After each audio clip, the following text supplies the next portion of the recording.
দেশে এবং বিদেশে বসবাসকারী দর্শক শ্রোতাদের এই অনুষ্ঠানে আমরা স্বাগত জানাচ্ছি। কানাডা ভিত্তিক টেলিভিশন দেশে বিদেশে টিভি চ্যানেলের নতুন সংযোজন নিউ ইয়র্ক জার্নাল থেকে আপনাদের সবাইকে শুভেচ্ছা। আসলে আমরা আজকে এই ধারাবাহিক অনুষ্ঠানের দ্বিতীয় পর্ব আজকে করতে যাচ্ছি এবং এই অনুষ্ঠানটির মধ্য দিয়ে আমরা উত্তর আমেরিকায় যারা পেশাগত জীবনে, সাংস্কৃতিক জীবনে এবং নানাবিধ পেশায় থেকে তাদের সাফল্য রচনা করেছেন এবং দীর্ঘ আ আ গল্প তৈরি করেছেন যেগুলো আমাদের জন্য একটি দৃষ্টান্ত। এ ধরনের গুণী ব্যক্তিদের আমরা এই অনুষ্ঠানে আমন্ত্রণ জানাই।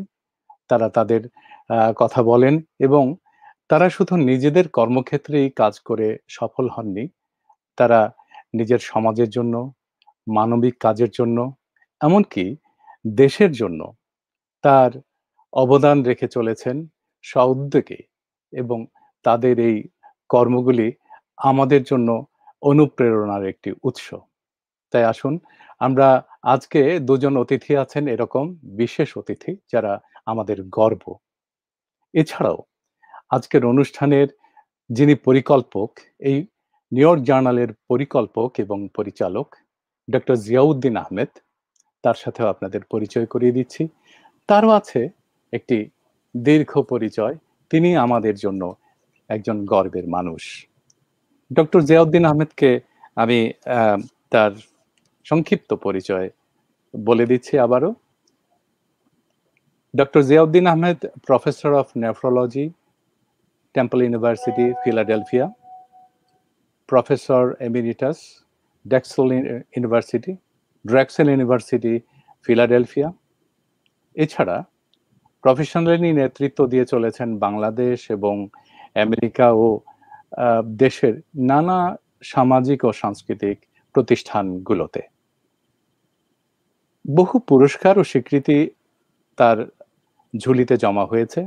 তার মধ্যে আমেরিকার মূলধারার laureate of Ellis Island medal of honour 2018 অন্যতম। এটি আমেরিকাতেও খুব কম সংখ্যক মানুষ পেয়েছেন, বিশাল বিশাল ব্যক্তিত্বরা পেয়েছেন। এটি তার একটি অন্যতম পুরস্কার। এছাড়াও তিনি সিলেটে প্রতিষ্ঠিত সিলেট কিডনি ফাউন্ডেশনের প্রতিষ্ঠাতা সভাপতি এবং সবচেয়ে বড় পরিচয় ৭১-এ রণাঙ্গনের একজন বীর মুক্তিযোদ্ধা। ডক্টর জিয়াউদ্দিন আহমেদ, ভালো আছেন তো? আপনি পরিচয় করিয়ে দেওয়ার জন্য আপনাকে আমন্ত্রণ জানাচ্ছি, স্বাগত জানাচ্ছি। থ্যাংক ইউ নজরুল কবির। আমাকে এত বেশি বড় করে পরিচয় দেওয়াটা, আমি আসলে আজকে যারা আসছে আমাদের কাছে দুজনে আমার খুব প্রিয়, এবং তুমি সুন্দর করে উপস্থাপনা করেছো যে নিউ ইয়র্ক জার্নালটা আমরা কেন করছি সেটা আমি আর যাচ্ছি না। সেটা আমরা চাচ্ছি যে বাংলাদেশের মানুষরা অন্যান্য দেশ থেকে এখানে অনেক কম সংখ্যক, তাদের মধ্যে আমাদের মানুষরা যারা এখানে উদ্যোগ নিচ্ছেন এবং যারা ভালো কাজ করছেন, উন্নতি করছেন, তাদেরকে পরিচয় করে দেওয়া। আজকে আমি একজন প্রজন্ম আছে, সে হচ্ছে award winning marketer, digital broadcast বিশেষজ্ঞ কারিশমা রহমান আজমত। কারিশমা রহমানকে আমি স্বাগত জানাচ্ছি। How are you Karishma? Thank you for joining us. আরেকজন অতিথি আছে। Good evening. Thank you for having me. I'm so excited to be here. Thank you, Baba. We are so happy that you are here with us. Thank you, Mama. Brown ইউনিভার্সিটির সম্মানিত অধ্যাপক Ruhul Abid, MD, PhD. Ruhul Abid শুধু successful না, তার প্রফেশনে সে serving the humanity. তো আমরা শুনবো দুজনের কাছ থেকে। নজরুল কবির পরিচালনা করবেন, তারা কিভাবে এই শিখরে উঠেছেন এবং তারা কি করছেন। নজরুল কবির, আপনাকে আমি স্বাগত জানাচ্ছি অনুষ্ঠানটা পরিচালনা শুরু করার জন্য। ধন্যবাদ জিয়া ভাই। আমরা যে দুজন গুণী অতিথিকে আজকে পেয়েছি, একজন আ একটা পর্যায়ে গিয়ে সফলতার সিঁড়ি পার হতে, হতে এমন একটা পর্যায়ে আজকে এসেছেন। তিনি বোস্টনে থাকেন। পেশাগত জীবনে তিনি একজন ডাক্তার। কিন্তু এই পর্যায় পর্যন্ত আসার যে সিঁড়িগুলো এবং যে গল্পগুলো রচিত হয়েছে, আমরা সেগুলোতে কথোপকথনের মাধ্যমে চলে যাব। তবে আমি ১ম এই অ্যা আপনি কেমন আছেন এবং আজকে কেমন লাগছে এটুকু জিজ্ঞেস করছি রুহুল আবিদ ভাইকে। জি, আমি ভালো আছি। ধন্যবাদ আমাকে এই অনুষ্ঠানে কথা বলার সুযোগ দেবার জন্য।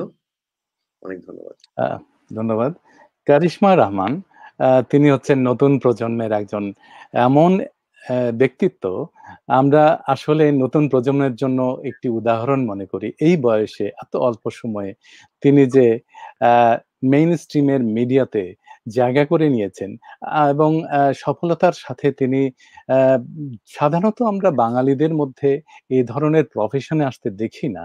কিন্তু তিনি সেই প্রফেশনে এসে প্রমাণ করে দিয়েছেন একজন বাঙালির পক্ষে কিভাবে সম্ভব। কারিশমা আপনি কেমন আছেন? খুবই ভালো আছি। খুবই এক্সাইটেড আছি আপনাদের সবার সাথে কথা বলতে। আর আগে থেকে মাফ চাচ্ছি যদি আমার বাংলা আর বাংলিশ এর মধ্যে যদি কোনো ভুল হয় প্লিজ মাফ করে দেবেন। হ্যাঁ, আমিও আপনাকে অভয় দিয়েছি যে আপনি আ ফ্লুয়েন্টলি বাংলা না বলতে পারলেও আপনি খুব ভালো বোঝেন বাংলা।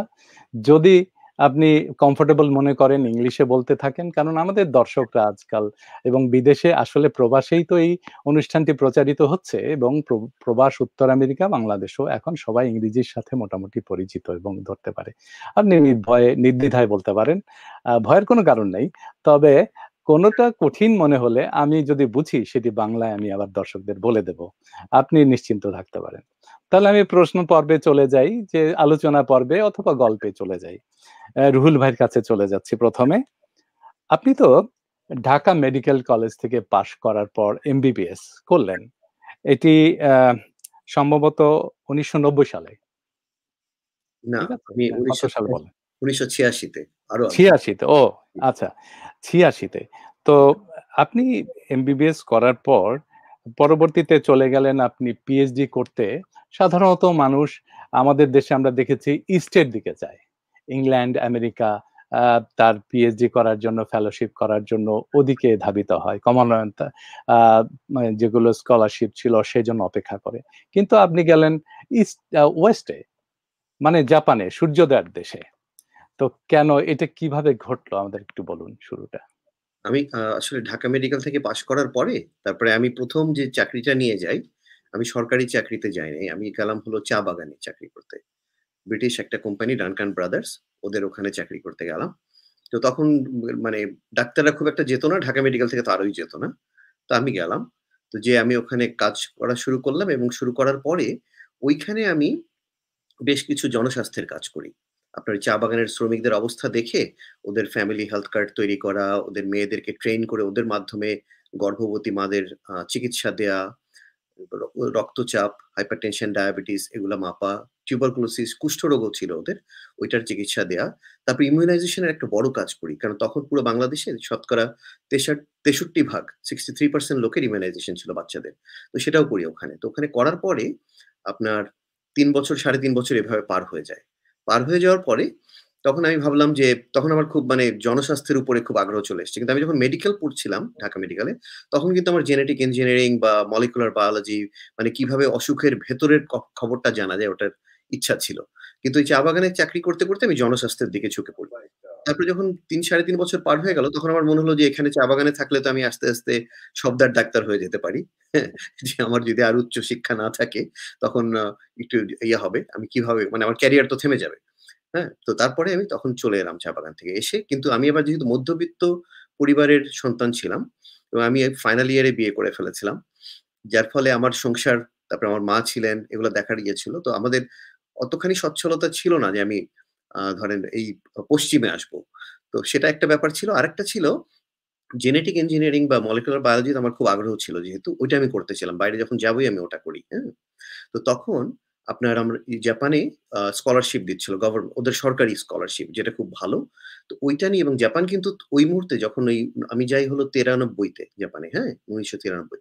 তখন জাপান কিন্তু ২য় বৃহত্তম ইকোনমি, এবং তখন পুরো জাপান একা সমগ্র ইউরোপের চাইতে বেশি সায়েন্টিফিক আর্টিকেল পাবলিশ করত।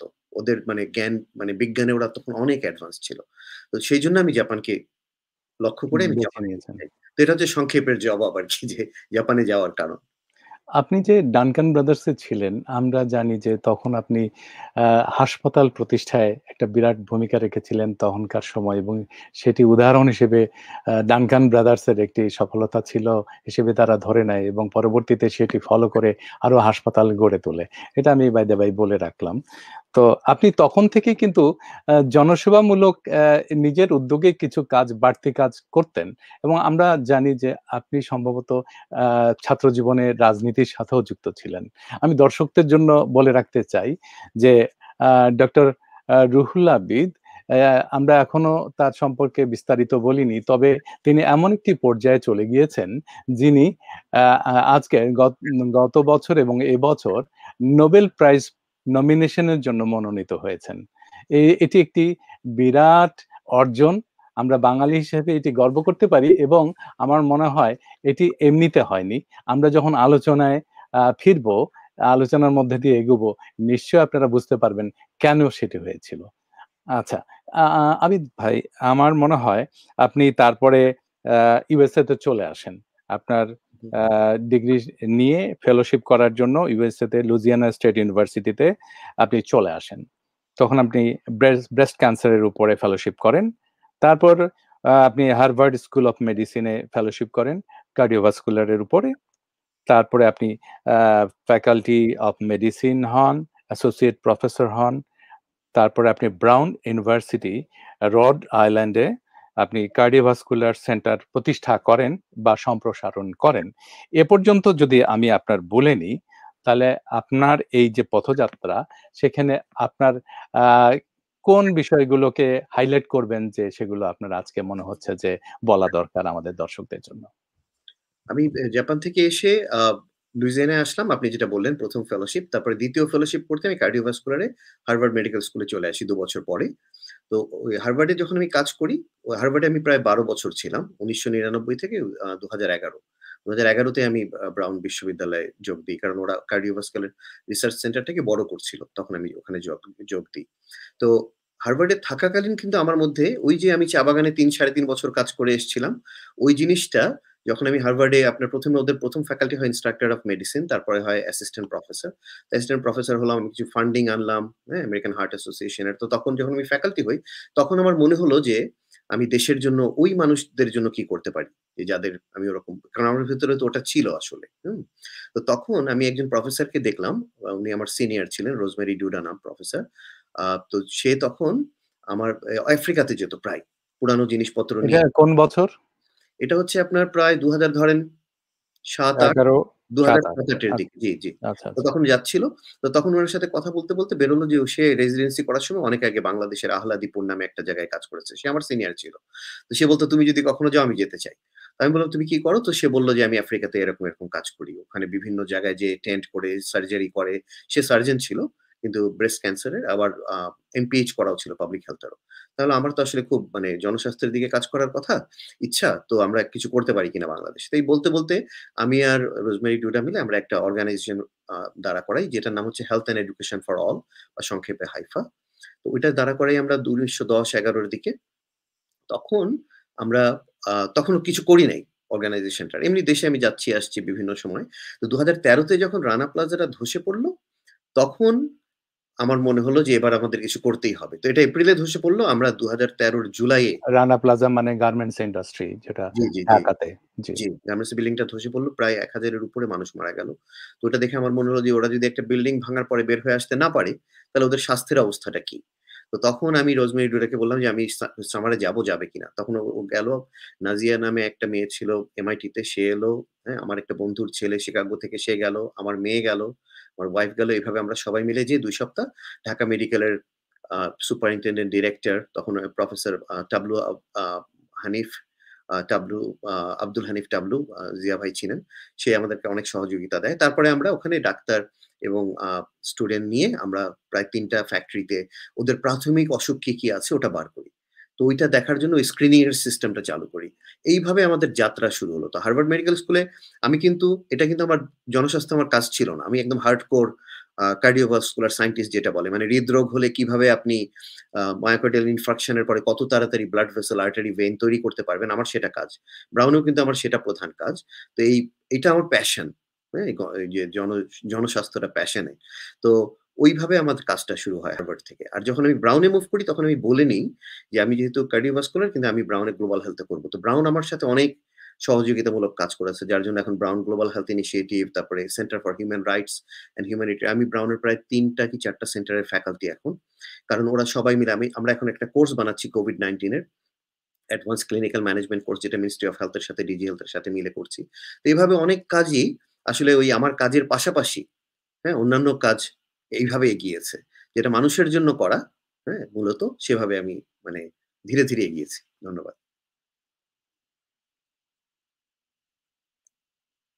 বা আপনি যে বাংলাদেশে গেলেন, আ আপনি কি সেটা আ নিজের উদ্যোগে গিয়েছিলেন না ইউনিভার্সিটির একটা প্রজেক্ট হিসেবে কাজ করার জন্য গিয়েছিলেন? পুরোপুরি নিজের, পুরোপুরি নিজের। পুরোপুরি নিজের। হ্যাঁ, আমরা আ যতবারই গেছি ২০১৩, ১৫ সববারই তাহলে আপনি কি ছুটি নিয়ে গেছেন? না, আমার অ্যানুয়াল লিভটাকে আমি ব্যবহার ও করতাম। আমার যে ওই অ্যানুয়াল কাজে লিভ লাগে থাকে ২ সপ্তাহ, আচ্ছা, হ্যাঁ, আচ্ছা, ওইটা। আচ্ছা। কারণ আমি আলাদা ছুটি ২ নিতে সপ্তাহ। পারতাম না। জি। ওর যে ভেতরে বছরে ২ সপ্তাহ আপনি সেভাবে আ জি। যেতেন। জি, জি। ঠিক এখন আছে। ব্রাউনে এখন আমি আরো ঘন, ধরেন বছরে আমি প্রায় ৪ বারও যাই, ৫ বারও যাই ব্রাউন থেকে। কারণ এখন এখন আমি একটু ওরকম পজিশনে এসেছি যেখানে আমি সবাইকে এনগেজ করে যেতে পারি। আমার অনেক student, faculty, medical resident, surgeon ওরাও যায় আমার সাথে, আলাদাভাবে যায়। তো ব্রাউনে মানে পুরোপুরি ব্রাউন আর হাইফা মোটামুটি বলা যায় যে ওতপ্রোতভাবে জড়িত হয়ে গেছে। হাইফাটা তো আপনারা নিজেরা প্রতিষ্ঠা করেছেন। সেখানে আপনাদের সহযোগী যারা আছেন, আ আপনাদের সহযোগিতা বা ফান্ড রেইজিং এর জন্য অথবা টেকনিক্যাল সাপোর্ট, ট্রিটমেন্টের সাপোর্ট সব দিয়ে যাচ্ছেন। তারা যে যাচ্ছেন এটা কি হাইফা থেকে বহন করা হয়?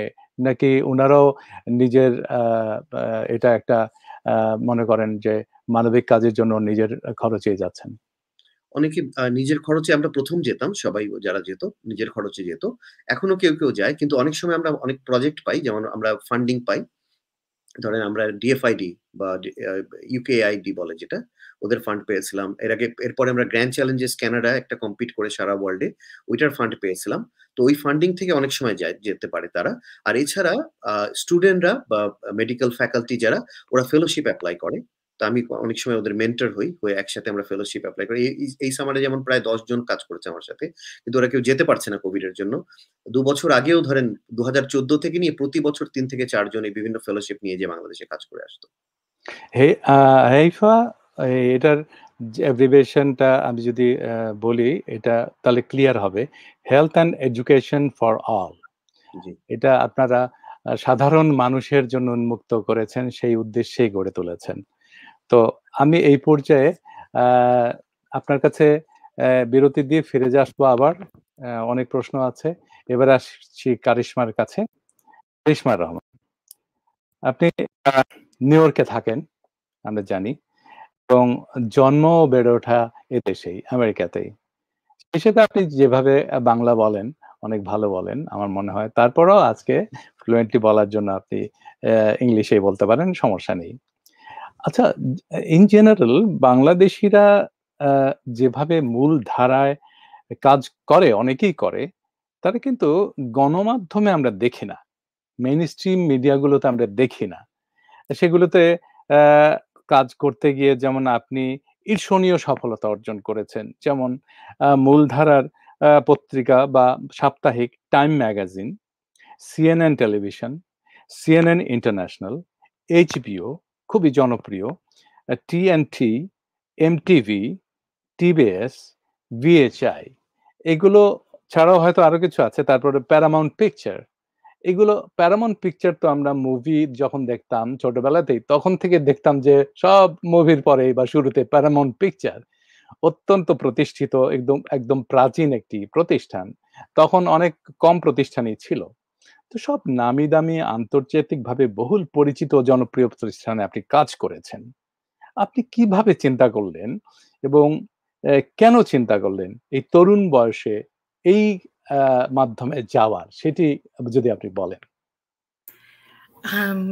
জি আঙ্কেল, নিজের ব্যাপারে কথা বলতে লজ্জা লাগে, ভয় লাগে, কোনো সেলফ প্রাইড যেন না। আমরা দৃষ্টান্ত হিসেবে তরুণ প্রজন্ম যারা, তারা যদি জানতে পারে, একটা পথ খুঁজে পাবে, তার সাহস হবে আপনার কাছ থেকে শুনলে। ইনশাআল্লাহ, ডেফিনেটলি। আমার পথটা বেসিক্যালি শুরু হয় as a middle class daughter of Asim Altafur and Rahnuma Rahman from Queens, New York. They are first generation Bangladeshis that came to the United States in the late 70s, early 80s. Or second wave Shadinathar Pore, like within the first couple of years. So ওটা আমার প্রথম পরিচয়। আরো এই CNN TNN বাদে সবচেয়ে বেশি প্রথম পরিচয় হচ্ছে I am the granddaughter of a martyr of 1971.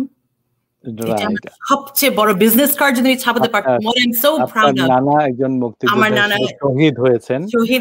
আমার বুকের মধ্যে সবসময় always আমার নানাকার পাওয়াই যায় না। পাকিস্তান আর্মি যখন নিয়ে নিয়েছে, so I don't even have a grave to visit him. So he doesn't live anywhere, he lives in here and he lives inside of all of you. And আমাদের সবারই তো স্টোরি আছে, মুক্তিযুদ্ধ ফ্যামিলিজ এন্ড লস, মামার আছে, সবার আছে। So আমি ছোটবেলা থেকে গল্প পছন্দ করি, গল্প শুনতে, গল্প বলতে। আমাকে ছোটবেলা থেকে বলতে কথার কোণে কারিশমা বেশি কথা বলে। সো যারা আমার সবচেয়ে ফেভারিট গল্প হচ্ছে 1971 এর গল্প, আব্বু তোমার কি হয়েছে। তারপর আমার আব্বুকে পাকিস্তানি আর্মিরা ধরে নিয়ে গেছে। তারপরে আমার আম্মাকে বলো, আম্মা নানা ভাইকে তুমি কখন লাস্ট দেখেছো। জিয়া মামাকে বলি, সাদেক মামাকে বলি, মামা তোমার আব্বু আম্মুর কথা বলো, রাইট মামা? I always ask. So I love stories because stories are forever. As long as you tell the story, they live forever. Nana bhai ke to ami ar pai nai, but Nana bhai kibhabe 21st century te ashlo because of stories and storytelling. So ami chotobela theke dekhechi amar knack and propensity is story, media, golpo, movie, drama, news, এই category. এখানে আমি আমার আব্বা আম্মাকে salute করি that usually আমরা বাঙালির বাপ মারা সবাই চাই আমাদের ছেলেমেয়েরা ডাক্তার হোক অথবা ইঞ্জিনিয়ার হোক, like all the successful people here. আমি ম্যাথে ফেল টু, ম্যাথে at least একবার ফেল করেছি, so medicine was out of the question. So আমি NYU তে double major করেছি at the Stern School of Business for Marketing and Tisch School of the Arts, ওই media side এর জন্য major করেছি, to understand the business side of entertainment and to understand the storytelling side of entertainment. একটা গল্প কিভাবে শুরু থেকে শেষ। নজরাঙ্ক তুমি যেভাবে বলছো that Paramount Pictures Titanic এর শুরুতে, Forrest Gump এর শুরুতে ওই যে Paramount-এর একটা পাহাড় আছে না, Paramount-এর পাহাড়, কেন আমরা সবাই এই গল্পগুলো জানি? Because পৃথিবীতে ভাষা is so important. But stories are so important. Telling stories. Robindrasangit amra ekhono keno gan gai, keno ekhono ei story gula timeless. So I love storytelling. So jokhon ami Time magazine shuru kori, Time এর থেকে CNN থেকে HBO, Game of Thrones থেকে এখন MTV, Viacom, Paramount A, it was always about telling stories and representing stories. So the second part of it is অন্যদের story bolte নিজের storyটাই খুব proudly boltam that I am Bangladeshi American. I am very proud of my heritage. No, we are not the bottomless basket of Southeast Asia, as Kissinger said about us. We are proud. And I always said that we are doctors and lawyers, and we are taxi drivers, and we work in a convenience store. Wherever you look in this country of the United States of America, in any walk of life, you will find us. So আমার মধ্যে এই অ্যাটিটিউডটা আছে that আমি তো American মেয়েদের মতো blonde hair, blue eyed, শুকনা, লম্বা, rich, media industry likes that. But to be a Bengali girl with certain values, with Islamic তাদের সাথে কম্পিটিশন করতে হচ্ছে, and of course এটাতে অনেক আমি পিছিয়ে পড়ে গেছি because আমি তো ওদের মতো ফাস্ট না। আমার আব্বু আম্মুকে আপনারা সবাই জানেন that মাগরিবের আগে ঘর বাসায় আসতে হবে। What kind of rule is this? আব্বু অন্য মেয়েরা তো বাইরে, doesn't matter. মাগরিব যদি winter time 4:30 অথবা summer time 8:30, মাগরিবের আগে ঘর আসতে হবে। So আমরা তো western world এর সাথে compete করতে পারবো না with flash, but we can compete with substance. So ওটা আমি চেষ্টা করেছি। আরো হার্ডলি আপনাকে করতে হবে, যেহেতু আপনার এই দেশের যারা আমেরিকান অরিজিনালি যারা আছে তারা অনেক প্রিভিলেজ স্বাভাবিকভাবেই পাচ্ছে, কিন্তু আপনাকে পেতে গেলে আরো নানা কারণে আরো বেশি হার্ড ওয়ার্ক করতে হচ্ছে। আপনি বাই দা বাই আপনি কোন বিষয়ে পড়াশোনা করেছিলেন? আচ্ছা, আমি একটা জিজ্ঞেস করি কারিশমাকে।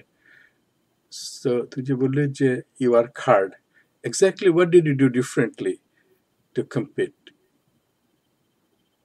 অন্য মেয়েরা যখন বাসায় এসে আই ডোন্ট নো সোশ্যালাইজ করতো, পার্টিং করতো, আমাদের কালচারাল মেয়ে না, মানে আমার কম্পিটিশন যে মেয়েদের সাথে আমি অফিসে কাজ করতাম।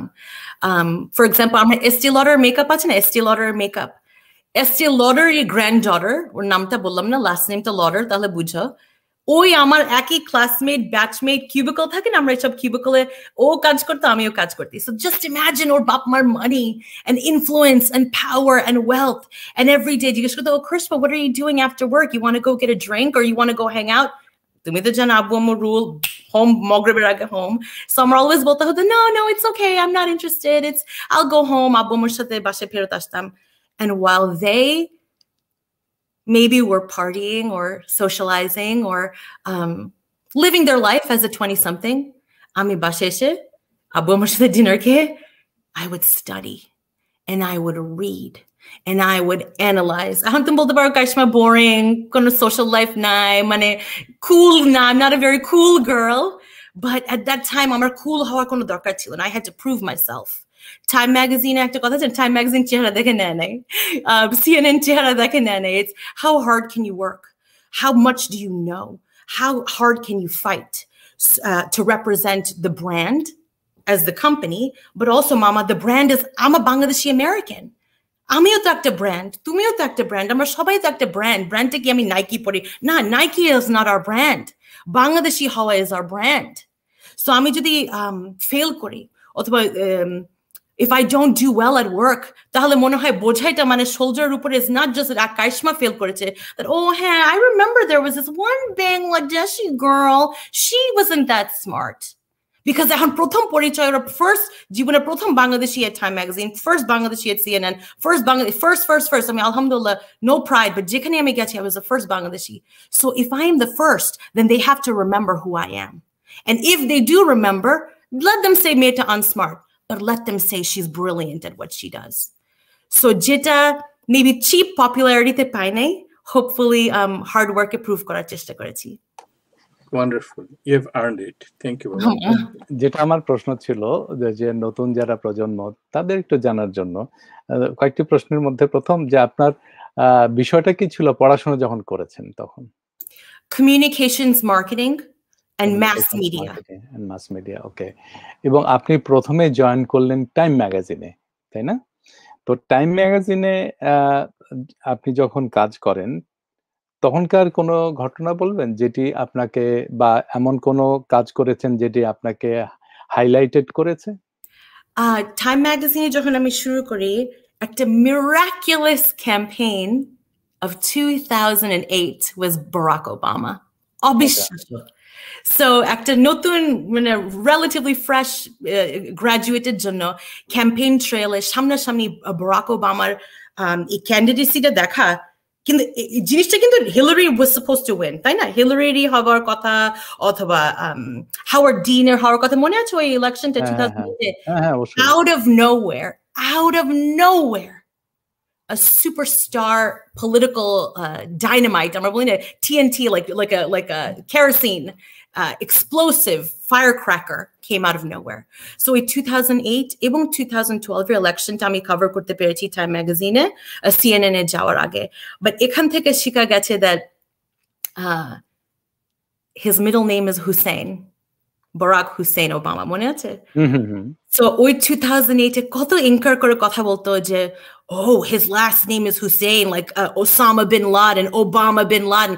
So he is an African American man in the United States about to be president. ওকেও mainstream spare করে নাই for his identity. তাহলে আমাদের জন্য, ডক্টর আবেদের জন্য, ডক্টর আহমেদের জন্য, সবার জন্য, where we go and how we're represented, তাহলে আমাদের কি হবে?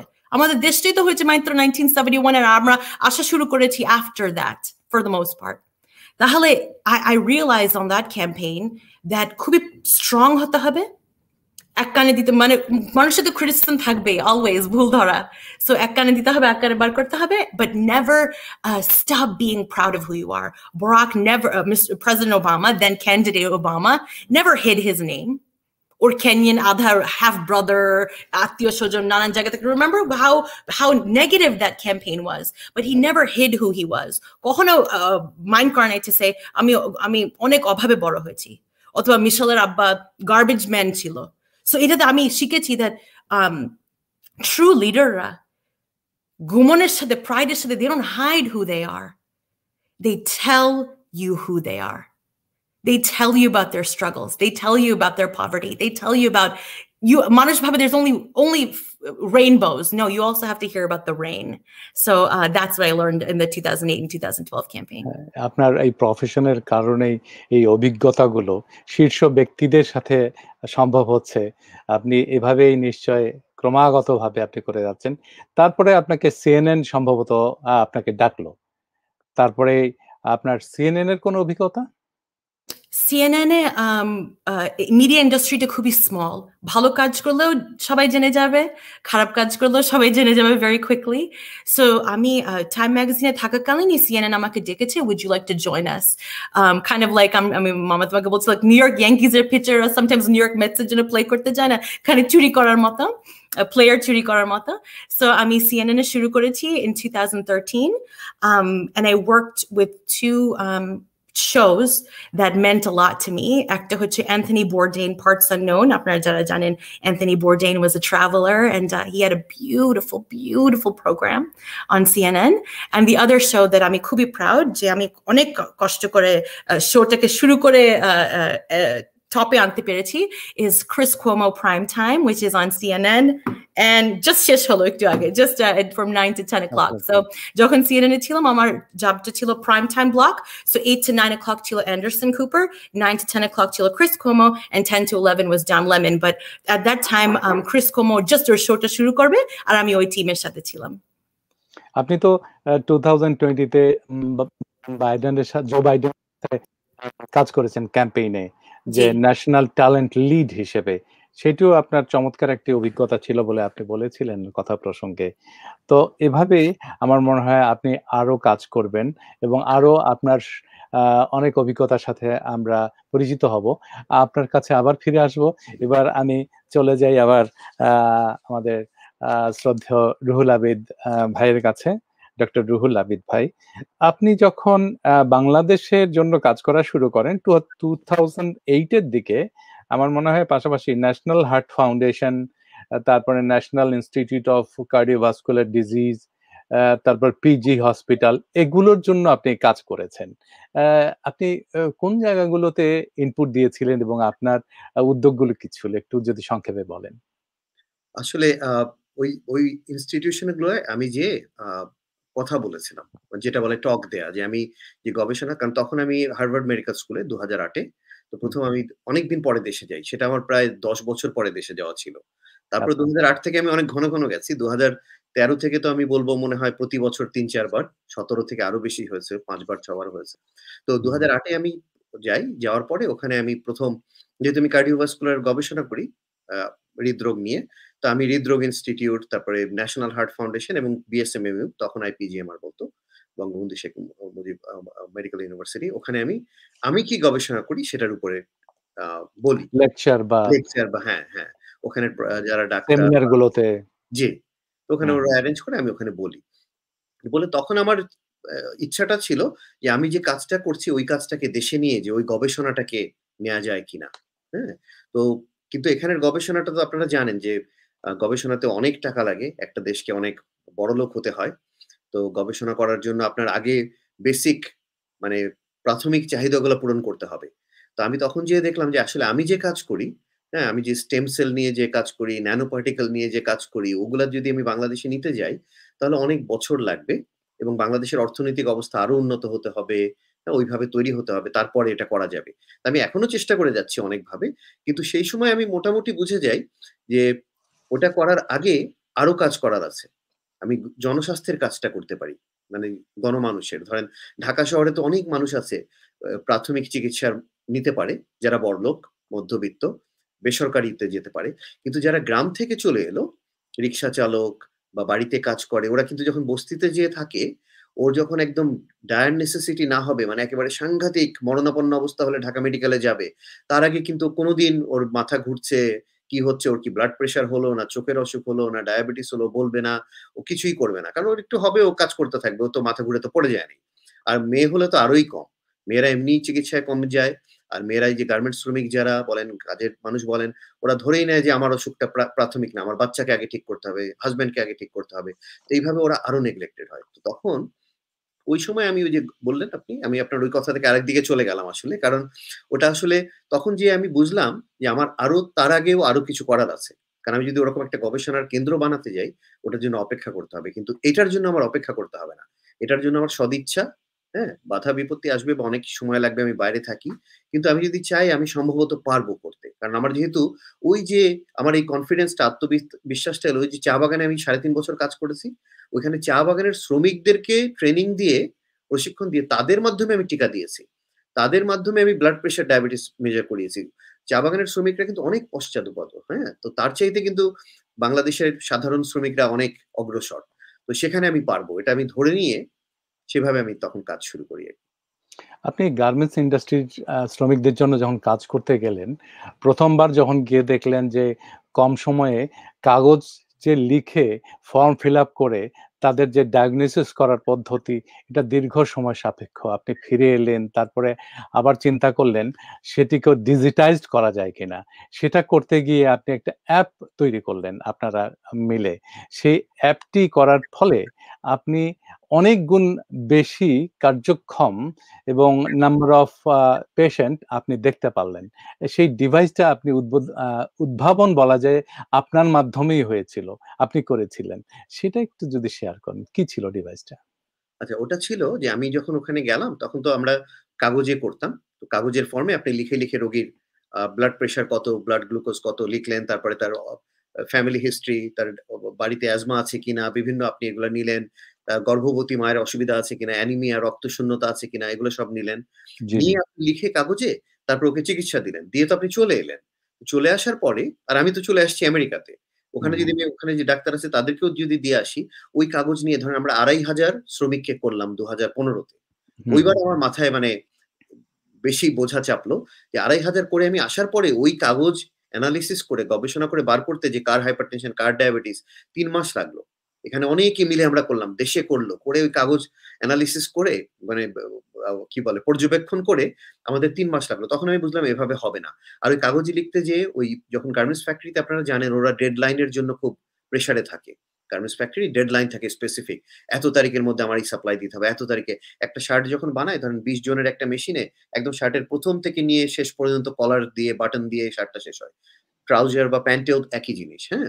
তো যার ফলে শ্রমিককে যখন আপনি বলবেন যে, "তুমি আমাকে দাও," আমরা কিন্তু বিনা পয়সায় করতাম ওদের সব। আমরা পয়সা নিয়ে আমাদের পয়সা দিয়ে করতাম।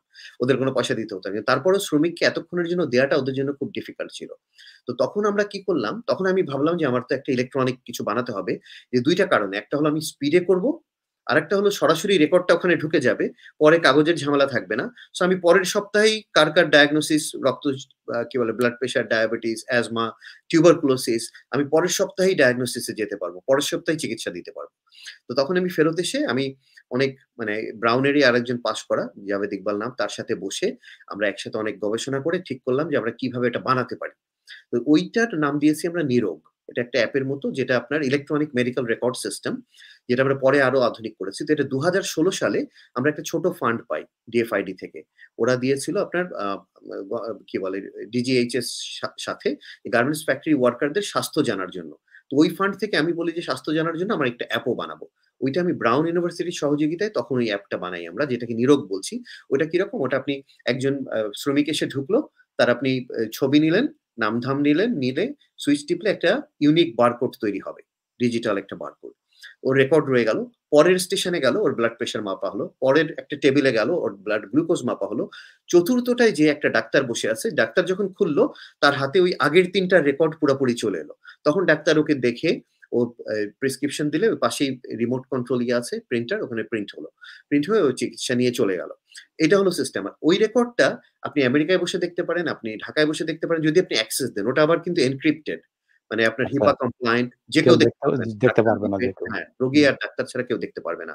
খুব মানে আমেরিকার স্ট্যান্ডার্ড ওটা মেনটেন করে। স্ট্যান্ডার্ডে, তো ওইটার নাম দিয়েছি নিরোগ, মানে যার কোনো অসুখ নাই, সুস্বাস্থ্য বা রাইট। Without disease. তো ওইটা আমাদেরকে অনেক শক্তিশালী করে দেয়। ওইটাই পরে আমরা 2017 যখন রোহিঙ্গা ক্যাম্প আমরা শুরু করি, তখন আমরা আরো ডেভেলপ করি। সেটা আমি বলবো আপনাকে। হ্যাঁ, রোহিঙ্গাদের জন্য কাজ করেছিলেন আপনি।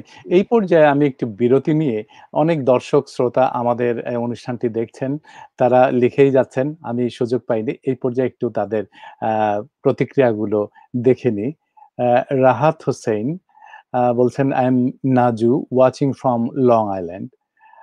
মাহমুদুর রহমান, সিলেটের কৃতি সন্তান ডাক্তার জিয়াউদ্দিন আহমেদকে অভিনন্দন ও শুভেচ্ছা জানাচ্ছি লন্ডন থেকে হওয়া টিভির পক্ষ থেকে। তারপরে আছেন Nilufar Rahman, watching from Dhaka, Bangladesh. All the best wishes for our talented girl Karishma Rahman and our respected doctor Ruhul Abid ভাই। মাহমুদুর রহমান লিখছেন, আজকের অতিথি কারিশমা রহমান ও রুহুল আবিদ সাহেবকে অভিনন্দন ও শুভেচ্ছা জানাচ্ছি। ওনারটা পড়েছিলাম মনে হয় আগে। তারপরে লিখছেন যারা, Debabrata Dey Tamal, very interesting and fabulous programme, thanks all. তারপর ওমর শরীফ লিখেছেন, এক্সেলেন্ট ডিসকাশনস। সুমাইয়া চৌধুরী লিখেছেন, Karishma Rahman, you are an inspiring and role model for the future generations, women and color, especially our Bangladeshi community, have something motivating, hardworking, delighted, sincere, talented, outspoken, and intelligent to look up to. Thank you for sharing your experience, words of advice, and pushing us all to excel. Wishing you all the very best on our future endeavors. Okay, thank you so much. আপনাদের প্রতিক্রিয়া আমরা জানলাম এবং আমরা অনুপ্রাণিত। নজরুল, আমি একটু বলি, আমি যেটা শুনছিলাম দুজনের কথা, তো দুইটা জিনিস আমার মনে হয় আবার রিপিট করা দরকার। কারিশমা যেটা বলল যে we should be proud of ourselves, our heritage, আমরা কারা। বরাক ওবামার কথা দিয়ে বললো যে আমরা লুকাবার কিছু নাই, যত বেশি আমরা আমাদের মনের কথা বলতে পারবো, কারণ আমাদের হ্যাভ এ লং হেরিটেজ। বাংলাদেশের হেরিটেজ ইজ রিয়েলি রিয়েলি অনেক অনেক অ্যানশিয়েন্ট অ্যান্ড রিচ। এটা একটা। আর সেকেন্ড হচ্ছে, এখন তো বাংলাদেশ এগিয়ে গেছে, যখন আগে 20 বছর আগে তখনও আমাদের উচিত, এবং দ্যাটস হোয়াট উই ডিড। আর রুহুল আবিদ যেটা করলো, সে ব্রাউন ইউনিভার্সিটিতে থাকার পরেও সে ইউনিভার্সিটির সবাইকে ইনভলভ করলো। আমার মনে আছে Bangladesh medical association north America, আমি তো ফাউন্ডিং মেম্বার, তো আমি 20 ইয়ার্স আমি সমস্ত চিঠিপত্র আমিই লিখতাম। তো আমার অফিস থেকে প্রায় ফ্যাক্স করতাম, তো ফ্যাক্স এখানে ওখানে পড়ে গেছে। তো আমার চেয়ারম্যান জিউস মহিলা বলে, তোমার এই বিএম এর কাগজ বলে আমাকে দিত। আমার খুব লজ্জা লাগতো যে আমি অফিসের কাজে সময় নষ্ট করতেছি, যদি কোনোদিন আমাকে বলে যে তুমি অফিসের সময়টা করো। ইন্টারেস্টিং, সে একদিন আমার রুমে এসে বললো, I like you because you are very loyal to your country. যে লয়াল সে আমার জন্য লয়াল। তা আমি বললাম জানতে পারছে। তারপরে যেটা হলো, আমাদের এভরি উইকে একজন ন্যাশনাল স্পিকার আসতো গ্র্যান্ড রাউন্ডে। যখনই আসতো, ডক্টর লেভিসন বলতো, ডক্টর আহমেদ বাংলাদেশের জন্য অনেক কিছু করে। আমি বললাম, না আমি কিছু করি না, করার চেষ্টা করি। বলার মানে হচ্ছে এটা, যে কেউ যদি মনে করে যে আমি আমার কাজের জায়গায় কিছু করলে অন্যরা কি বলবে। ইনফ্যাক্ট আমার যখন প্রমোশন হলো, তখন আমি দেখলাম যে আমি ফুল প্রফেসর হওয়ার আগে যে বাংলাদেশে যে কাজ করেছি, that was a big help. তো সবাইকে বলার জন্য যে যেখানেই থাকুক না কেন, তারা চায় যে তার দেশের জন্য বা যে কোনো মানুষের জন্য যদি কেউ কিছু করে, এটা কিন্তু যারা একাডেমিশিয়ান, আমি অন্যদের কথা বলছি না, তারা কিন্তু এটাকে রেসপেক্ট করে। তো এই জিনিসটা আমি মনে করি ক্লিয়ার হওয়া দরকার। Thank you. হ্যাঁ, ঠিক বলেছেন। আমাদের ভেতরে যদি কমিটমেন্ট থাকে, আমাদের ভিতরে যদি ডেডিকেশন থাকে, সেটার সমন্বয়ে আমরা অনেক কিছু করতে পারি, নিজের জন্য ছাড়াও দেশের জন্য, সমাজের জন্য, মানবতার জন্য। তো আমরা এই উদ্দেশ্যেই এই সকল মানুষকে আজকে নির্বাচন করে তাদেরকে নিয়ে আসছি। হয়তো আগামীতে আরো অনেকেই আসবেন। আমরা চাইবো যত বেশি সংখ্যক মানুষ এখানে আসেন, আমরা তত বেশি জানতে পারবো। তাদের সাথে পরিচিত হয়ে আমাদের দর্শকরা উদ্বুদ্ধ হবেন, নতুন প্রজন্ম উদ্বুদ্ধ হবে। কথা বলছিলাম আবিদ ভাইয়ের সাথে, যে আপনি বলছিলেন যে রোহিঙ্গাদের সাথে কাজ করতো, সেই ডিভাইসটা আরো উন্নত হয়েছে, আরো কাজ করেছেন আপনি বাংলাদেশে, এবং মোটামুটি একটি ধারণা বাংলাদেশ সম্পর্কে আপনি নিয়ে নিয়েছেন, এবং বাংলাদেশের আর্থসামাজিক প্রেক্ষাপটে আপনি অনেকগুলো সহায়তামূলক কাজ করেছেন, যেগুলো আপনার পরবর্তী পরিকল্পনায় হয়তো আরো বেশি শক্তিশালী ভাবে সহযোগিতার হাত বাড়িয়ে দেওয়ার জন্য আপনার কাজে আসবে। আপনি কি ফান্ড রাইজিং ধরনের কিছু উদ্যোগ নিয়েছেন, অথবা আপনাদের অর্গানাইজেশন সেই রকম কিছু করছে? আগামী পরিকল্পনা কিছু সেরকম ভাবছেন যে আর কি করতে যাচ্ছেন? জি, আমরা যেমন এই মুহূর্তে আমরা যেটা করছি, যেমন বললাম গার্মেন্টস ফ্যাক্টরির ওটা করেছি আমরা। তারপর ২০১৭ থেকে আমরা রোহিঙ্গা ক্যাম্পে ২০১৭ অগাস্টের ২৫ তারিখে তো ওদেরকে ওই যে গণহত্যা করে বাংলাদেশে পাঠালো। বাংলাদেশ সরকার হ্যাঁ, এটা তো ভাবে তাদেরকে নিল। রাইট। যেখানে এটা বিশাল সমস্যা বাংলাদেশের। জি, বাংলাদেশ চমৎকারভাবে ট্যাকেল জি, দিয়েছে, তাদেরকে আশ্রয় দিয়েছে, খুবই, যেটা ধনী খুবই। ধনী দেশ অনেক ক্ষেত্রে এরকম দিতে পারেনি। জি। এবং আপনারা দুজনেই কিন্তু, কারিশমাও এই রোহিঙ্গাদের জন্য কাজ করেছে। সে বিশাল কাজ, তার কাজ মুখ থেকেই শুনবো। আপনি বলুন প্লিজ। আচ্ছা। তো রোহিঙ্গাদেরকে হ্যাঁ, আপনি যেটা বললেন যে রিফিউজিদেরকে কেউ জায়গা দেয় না। তো জি। সেখানে বাংলাদেশ দিয়েছে। দিয়ে ডিফরেস্ট করেছে ওই ল্যান্ডটা করে তারপর ওদেরকে দিয়েছে। ওখানে ল্যান্ডস্লাইড হচ্ছে। তো ওই সময় আমরা ২০১৭ অক্টোবরের ৯ তারিখে আমরা দুটো ডিজি হেলথের স্বাস্থ্য মন্ত্রণালয়ের দুটো স্বাস্থ্য কেন্দ্রে আমরা তখন ওরা বানিয়েছিল ২৬ টা, সবগুলাই ডাক্তার ছিল না, দুটাই আমরা বসি। মানে হাইফা বসা শুরু করে, হাইফার ডাক্তার, বাংলাদেশি ডাক্তার, নার্স সেটা এখনো চলছে এবং এখন আমরা আরেকটা খুলেছি ভাসানচরে ৩ নাম্বারটা। এ পর্যন্ত আমরা প্রায় ১,৭০,০০০ রোগীকে এই নিরোগ অ্যাপটা ইউজ করে চিকিৎসা দিয়েছি ওখানে। তো ওইখানে এই দেখেন রোহিঙ্গাদের মধ্যে? রোহিঙ্গাদের মধ্যে। রোহিঙ্গারা তো আচ্ছা। ১১,০০,০০০ প্রায় ১.১ হুম। মিলিয়ন। তো আমরা 170,000 রোগীর চিকিৎসা দিয়েছি এ পর্যন্ত আমরা। এবং বিনামূল্যে। তো এটার জন্য বিশাল ফান্ড রেইজ করতেছি। এটার জন্য আমাদের কোনো ফান্ডিং নাই। এটা আমার Facebook ফান্ড, এখানে আমাদের লোকাল মসজিদে যাই, আমরা টেম্পলে যাই, চার্চে যাই, হ্যাঁ? মানে গির্জা বলেন, যেখানে বলেন। সবখানে যেয়ে আমরা করি। তারপর বন্ধু-বান্ধবরা দেয়। আমার স্টুডেন্টরা ফান্ড রেইজ করেছে, জেনিভা থেকে করেছে, ইংল্যান্ড থেকে করেছে, আয়ারল্যান্ড থেকে, এখানে আমেরিকায় বিশাল ফান্ড রেইজ। তারপরে আমার বন্ধুরা আ আ ডিসিতে বন্ধু আছে, সে করেছে। বাংলাদেশে বন্ধু আছে, আমার স্কুল ফ্রেন্ড তারা করেছে। তো এইভাবে আমরা এতদিন এটা চালাচ্ছি রোহিঙ্গাদের এটা। এবং ওখানে ইনোভেশনটা আমাদের এই যে অ্যাপটা বললাম, দেখেন এটা আমরা গার্মেন্টস ফ্যাক্টরিতে ইলেকট্রিসিটি ছিল, ইন্টারনেট ছিল, ওটা দিয়ে করতাম। যখন রোহিঙ্গাতে গেলাম, আমাকে সবাই বলল, "রোহিঙ্গাতে তো তোমার অ্যাপ চলবে না। এখানে কাগজ কলম নেই।" আমি বললাম, "না, আমি টেকনোলজিক্যাল ইনোভেশন ছাড়া আমি কিছু করব না। কারণ আমি পিছাবো না।" তো তখন রোহিঙ্গা ক্যাম্পে ইলেকট্রিসিটি নাই। কি করলাম আমরা? সোলার প্যানেল নিলাম। বড় ট্রাকের ব্যাটারি নিলাম। ওই ব্যাটারি টেবলের তলায় বসিয়ে সোলার প্যানেল দিয়ে ট্রাকের ব্যাটারিটা চার্জ হলো। ওই চার্জ দিয়ে আমরা ল্যাপটপটাকে নিলাম, ওয়াইফাই রাউটারের মতো লাগালাম একটা রাউটার। ওইটা দিয়ে আমরা কানেক্ট করলাম ৪ টা ট্যাবকে। ওই যে ৪ টা ট্যাবে যে আসতো। হুম। তো এটা এটা আরেক ডেভেলপ হয়। ইনোভেশন। হ্যাঁ, আপনি দেখেন আমরা ওখানে কিন্তু ইন্টারনেট ছাড়া, আমরা ওখানে আ ইন্টারনেট ছাড়া, ইলেকট্রিসিটি ছাড়া। ইলেকট্রিসিটি ছাড়া আমরা সোলার পাওয়ার বোধহয় পৃথিবীর কোথাও এখনো আছে কিনা আমি জানি না। ওই মুহূর্তে ছিল না। That was the first solar power electronic medical record system. যেজন্য আমার সাথে যখন ২০১৭ অক্টোবরের ৯ তারিখে একজন ফ্যাকাল্টি যায় ব্রাউন থেকে, সে ইন্টারন্যাশনাল ইউনিয়ন অফ টিউবারকুলোসিস এর প্রেসিডেন্ট। তো আমি তো কার্ডিওভাস্কুলার, সে টিবির। আমরা মিলে ওখানে একটা সুন্দর একটা রোগ নির্ণয়ের সিস্টেম তৈরি করি। ওই নিরোগ দিয়ে রোহিঙ্গা ক্যাম্পে। সে হুম। এসে জার্নালে একটা আর্টিকেল লিখে ব্রাউনে, যেটা আমাকে অনেক পরিচিতি দেয়। যে আমি এরকম করে, কারণ সে সিরিয়াটির অনেক জায়গায় গেছে। বলে আমি এটা কোথাও দেখি নাই এই জিনিস। হ্যাঁ? আমি তো ভেবেছি করেছি, কাজ চলছে, প্রচারে নাই। কিন্তু সে রাইট, অনেক রাইট, প্রচার রাইট। করে আমার হয়ে। তো ওইভাবে আমরা ডেভেলপ করি। হ্যাঁ? তো তারপরে এরপরে আমরা আ ২০০৮ এ যে ২০১৮ তে বললাম, ১৮-১৯ এ গ্র্যান্ড চ্যালেঞ্জেস কানাডার একটা অ্যাওয়ার্ড পাই আমরা, যেটা কানাডিয়ান গভর্নমেন্ট, ওরা Bill Melinda Gates, Grand Challenges Canada, ওরা কিছু ফান্ডিং দেয়। আপনার সারা পৃথিবীতে একটা কম্পিটিশন হয়। ৯৩৪ টা অর্গানাইজেশন এপ্লাই করেছিল ২০১৮ তে। তার মধ্যে ৪৩ টা পায়। বাংলাদেশ থেকে ২ টা অর্গানাইজেশন পায়। একটা হলো হাইফা। আমেরিকা থেকে কি বলে? ইন্ডিয়া থেকে কিছু পাই, স্পেন থেকে, সারা পৃথিবী, আফ্রিকা থেকে ৪৩ টা মাত্র। ওইখানে আমরা কি করি?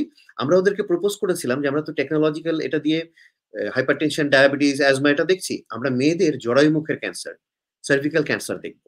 সেটার জন্য আমরা মোবাইল কল্পোস্কোপ নিয়ে যাই। তো ঐজন্য আমাদেরকে ফান্ড দেয়। তো আমরা সার্ভিক্যাল ক্যান্সার স্ক্রিনিং করি ওখানে। তারপরে আমরা করছি কুড়িগ্রামে সরকারের সাথে, মানে স্বাস্থ্য মন্ত্রণালয়ের সাথে মিলে। এই কদিন আগে আপনার ২-৩ দিন আগে কক্সবাজারে পুরা ডিস্ট্রিক্টে একটা উদ্বোধন হলো। এখানেও হাইফা সার্ভিক্যাল ক্যান্সার স্ক্রিনিং করবে নেক্সট ২.৫ বছরে প্রায় ৬০,০০০ মহিলাকে, ৩০ থেকে বাহ! ৬০ বছরের। তো এরকম অনেকগুলো কাজ আমরা করছি। আরেকটা করছি, এই প্যান্ডেমিক এর মধ্যে আমরা COVID-19 এর অনেকগুলো কোর্স বানিয়েছি। তো হাইফা আর ব্রাউন ইউনিভার্সিটি মিলে ডিজি হেলথ এর সাথে মিলে আমরা নেক্সট উইকে আমাদের স্বাস্থ্য মন্ত্রণালয় উদ্বোধন করবে। আমরা একটা advance COVID-19 clinical management course বানিয়েছি। Mild case, moderate case, severe কেসের স্ট্যান্ডার্ডাইজড ট্রিটমেন্ট ব্রাউন ইউনিভার্সিটির সহযোগিতায়। এটা হচ্ছে online pre recorded certification course, self learning. একটা ডাক্তার ঢুকবে, যেকোনো ডাক্তার, রেজিস্ট্রেশন নাম্বার থাকলে বাংলাদেশের, এবং উপজেলাতে কি আছে ওইভাবে করা। এটা কিন্তু আমেরিকান ট্রেনিং না। বাংলাদেশের কনটেক্সচুয়ালাইজ করা আমেরিকান এই সমস্ত প্রযুক্তি দিয়ে। তো ওইটা তারা নিতে পারবে। নিয়ে ৩ ঘন্টা পরে তারা একটা পরীক্ষা দিয়ে সার্টিফিকেট নিতে পারবে। ব্রাউন ইউনিভার্সিটি এবং ডিজি হেলথ এর সার্টিফিকেট। তো এটা করেছি। তো এগুলো আমরা করছি। ভবিষ্যতে পরিকল্পনা যদি বলেন সংক্ষেপে বলব, আমার পরিকল্পনা, হাইফার পরিকল্পনা, ব্রাউন ইউনিভার্সিটির সাথে নিয়ে, বাংলাদেশ স্বাস্থ্য মন্ত্রণালয়কে সাথে নিয়ে পরিকল্পনা হচ্ছে যে সবার জন্য স্বাস্থ্য। ইউনিভার্সাল হেলথ কেয়ার যে ২০৩০ এ বলা হয়েছে, ওটা যেন আমরা অ্যাচিভ করতে পারি বাংলাদেশে, সেটা হচ্ছে গোল। সেটা হচ্ছে প্রধান লক্ষ্য, এবং এটার জন্য ইলেকট্রনিক মেডিকেল রেকর্ড লাগবে। ইলেকট্রনিক মেডিকেল রেকর্ডটা ব্রাউন ইউনিভার্সিটি, হার্ভার্ড ইউনিভার্সিটির হবে না। এটা হতে হবে আপনার গ্রামে ব্যবহার করতে পারার মতো। সেই জন্যই নীরব টাইপের একটা লাগবে, যেটা আপনার সোলার প্যানেল দিয়ে চলে, ইন্টারনেটের তেমন দরকার নাই। তো এটাই হচ্ছে আমাদের ভবিষ্যৎ পরিকল্পনা। তো আমি এখানে থামবো। শুনে খুব চমৎকার ভালো লাগছে শুনে যে এরকম উদ্যোগগুলি প্রবাসে বা বিদেশে উন্নত দেশগুলোতে বসে আপনারা যারা করতে পারছেন, হয়তো বাংলাদেশের বর্তমান পরিস্থিতিতে অনেক ক্ষেত্রে সরকার নিজস্ব উদ্যোগে না করতে পারলেও আপনাদের এক্সপার্টিস গুলো দিয়ে এবং উদাহরণ তৈরি করে তাদেরকে যখন প্রপোজ করেন, নিশ্চয়ই সেটি গ্রহণ করার মতো হয় এবং সরকার সেটি গ্রহণ করে এবং পরবর্তীতে ব্যাপকভাবে সেটি সম্প্রসারিত হয়। ফান্ড রেজিং আজকাল বাংলাদেশ অনেক ক্ষেত্রে ফান্ড রেজিং এর জন্য কার্যকর ভূমিকা সরকারিভাবেই রাখছে। কিন্তু এই যে এক্সপার্টিস গুলো আপনাদের ধ্যান ধারণা, আবিষ্কার, উদ্ভাবন এগুলো যদি এইভাবে বাইরে থেকে সরকারের অংশ না হয়েও যে প্রবাসে বসে নিজ দায়িত্বে করে যাচ্ছেন, শুধু অ্যাওয়ার্ড আপনাদের জন্য কমই হয়ে যায়। আসলেই আমি এই প্রেক্ষিতে আপনার কাছ থেকে জানতে চাই যে নোবেল পুরস্কারের জন্য নমিনেশন পেয়েছেন। আপনার সাথে কথা বলতে গিয়ে আপনি তত বেশি উৎফুল্ল হলেন না। এটি স্বাভাবিক ব্যাপার মনে করলেন। আসলে বড় মাপের মানুষ বড় কাজ যারা করে ওই পুরস্কারের জন্য তারা বসে থাকে না। আপনি একটু বলবেন কি কোথা থেকে কেমন করে আপনাকে নমিনেশনটা দেওয়া হলো? আসলে যারা নমিনেটেড হন এই তালিকায় কিন্তু সবাই নোবেল পাওয়ার যোগ্যই আমরা মনে করি। সেজন্য নমিনেটেড হন। কিন্তু আপনি যখন এটি নমিনেটেড হয়েছিলেন ২০২০ এবং ২১ সম্ভবত। একটু বলবেন কি কারা করেছিল? এটা কিভাবে হলো? করেছিল ইউনিভার্সিটি অফ ম্যাসাচুসেটস বস্টন। তো ওরা আসলে কয়েকটা কনফারেন্স করে যেখানে আমি প্রেজেন্ট করি আমার কাজ। ওরা অনেককে ডেকেছিল বিভিন্ন ইউনিভার্সিটি। তবে university of south university of California, San Francisco, ওদের সেন্টার আছে সুবীর অ্যান্ড মালিনী সেন্টার। ওরা ডেকেছিল, ওখানে আমরা কনফারেন্স করেছি। তো এভাবে পরিচিতি পায় আমার কাজটা। তারপর অনেক কনফারেন্সে যাই। আর ইউনিভার্সিটি অফ ম্যাসাচুসেটস একটা কাজ করেছিল। ওরা ওই রোহিঙ্গা ক্যাম্পে একটা ইন্টারভিউ নিয়েছিল আপনার প্রায় ১৭-১৮ জনের, যারা কেবল ধর্ষিত হয়ে এসছে, রেপড হয়ে এসছে, মারা গেছে যাদের, তাদের ইন্টারভিউ নিয়েছিল। ওই সময় হাইফা বা আমার অর্গানাইজেশন একটা ওদের সাথে খুব সহযোগিতা করে। তখন ওরা জানে যে আমরা এই কাজ করছি, এবং ওদের মেইন ইয়েটা ওরা বলেছিল যে কেন আমাকে করেছে, যে আ আমি মনে হয় না যে এটা করাটার মানে অতটার যোগ্য আমি। ওরা করেছে এই কারণে যে ওরা ভেবেছে যে আমার তো আসলে কার্ডিওভাস্কুলার রিসার্চ এর ইয়ে আছে, আমার ফ্যাকাল্টি, আমার এটা থেকে কোনো বেতন নাই। এটা না করলে আমার কিচ্ছু হতো না, হ্যাঁ? রাদার আমার এই ক্যারিয়ারে হয়তো আরো হেল্প হতো। আমি হয়তো আরো উপরে যেতাম মেডিকেল স্কুলে এটা না করে। তো ওরা ধরে নিয়েছে যে এটা করাটা যেহেতু আমার পুরাপুরি নিঃস্বার্থ, কাজে ওরা মনে করেছে যে এরকম একটা কাজ হয়তো নমিনেশন পেতে পারে। এটা ওদের ধারণা। আমাকে যদি জিজ্ঞাসা করেন আমি বলব আমি এমন কিছু করি নাই এখনো যে আমার মনে হয় এই নমিনেশনের যোগ্য আমি। ঠিক আছে, আমরা কাজটাকে স্বীকৃতি তো দিয়েছে তারা। এইটুকুই আমাদের জন্য অনেক পাওয়া। এন আ কে পুরস্কার পেলেন আর কে পেলেন না, সেটি যদিও বড় কথা নয়, তবুও স্বীকৃতি অনেকখানি মানুষকে উদ্বুদ্ধ করে, বাকিদেরকেও অনুপ্রাণিত করে। আমরা আশা করব যে আপনার এই উত্তরোত্তর অগ্রযাত্রা আ এগিয়ে যাবে এবং আপনি বর্তমানে বোস্টনে শিক্ষকতায় এখনো আছেন। আমরা আশা করি যে পরবর্তীতে আপনার সাথে আবারও কখনো কথা হবে। তবে আজকে শেষ করার আগে আমি যাচ্ছি আবার কারিশমার কাছে। কারিশমা, আপনি তো রোহিঙ্গাদের সাথে কাজ করেছেন এবং সেটি একটু বলেন যদি কিভাবে কভারেজটা করার জন্য আপনি উদ্বুদ্ধ হলেন এবং কখন করলেন? এই কোভিডের ক্রাইসিসে বুঝা গেছে, হাড়ে হাড়ে বুঝা গেছে that personal wealth, status, জিনিসপত্র, cheap popularity যেটাকে আমি বলছি আগে is meaningless because health is everything. Kindness is everything. Sheba is everything. মানে world or humanity K help করা is everything. That বড়লোক দেশটা spared হয়ে গেছে আর গরিবের হয়েছে no এটা সবার একসাথে হয়েছে. So COVID এটা আমাদেরকে বুঝিয়ে দিয়েছে, হাড়ে হাড়ে বুঝিয়ে দিয়েছে. But তার আগে আমার খুব কনসিয়েন্সে লেগেছে এই রোহিঙ্গা ক্রাইসিসের ব্যাপারে how do we help, how do we support. So আমি দুইভাবে করার চেষ্টা করেছি আর একাভাবে কিছুই করিনি, এক হাতে তালি বাজে না, সবাই হেল্প করেছে। প্রাইভেটলি আমি যেটা করেছি হচ্ছে CNN কে মোটিভেট করা, এডিটোরিয়াল টিমকে মোটিভেট করা, go there, cover that story, spend time there, কুটুপালংয়ে যাও, এখানে যাও। বাংলাদেশে যাওয়া is not easy and it's not cheap. Right? একটা জার্নালিস্টকে নিউ ইয়র্ক থেকে দুবাই, দুবাই থেকে মুম্বাই, মুম্বাই থেকে চিটাগং, চিটাগং থেকে কুটুবা, it's too much. For what? Is it কোনো ratings পাবে? No. So আমি চেষ্টা করছি আমার small, humble diocese থেকে to push the positive story of Bangladesh's big generosity and big heart of our people. That while we may not be as rich as our neighbors, we are the richest in our heart, in our spirit. Dekho, we let these refugees in. So always motivate করে newsroom কে পাঠানো, ওদেরকে নানান story দিয়ে বলা to go there, to cover that story, to tell that story, that don't just cover the death, cover the beauty. Don't just cover the rape, cover the birth. Don't just cover the heartbreak, cover the humanity, যেটা doctor Abid বলছে। So ওটা আমি privately behind the scenes করার চেষ্টা করছি, এখন বলতে পারছি hopefully with some freedom কাজ করেছে। And then publicly আপনি ছিলেন বলেই আপনার দেশের জন্য আপনি কথা বলতে পেরেছেন, এটি আমাদের দেশের জন্য একটা সফলতা। CNN এর মতো মিডিয়া যদি কভারেজ করে সারা বিশ্বব্যাপী সেটি ছড়িয়ে যায়।